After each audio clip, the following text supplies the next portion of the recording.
Questa è la trattoria da Abele, che è nata nei primi anni 30. Dal 1979 siamo entrati io e il mio socio Roberto, che è il cuoco, e abbiamo trasformato questa trattoria in un posto dove si fanno solamente risotti come primo piatto, risotti che sono di carne, di pesce o vegetali. Per esempio stasera c'è un risotto giallo con il petto d'oca affumicato e una riduzione di liquirizia, oppure con la zucca e i funghi pioppini. Uno dei miei preferiti, che è il San Salvatore di Parma, è con formaggi freschi, porcini e crema di tartufo, oppure un risotto verde con gli spinaci e le mandorle tostate, e da qui possiamo andare avanti all'infinito.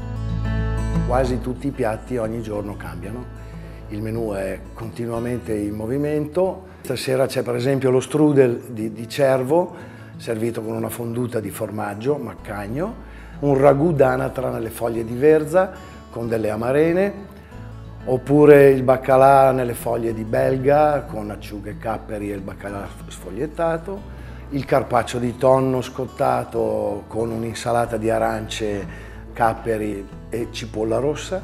I dolci, anche questi cambiano tutti i giorni o quasi, per cui una mousse di mascarpone con la salsa di fragole, per non una tatin di mele, o una torta tiepida di cioccolato e nocciole, o altre mousse e altre torte.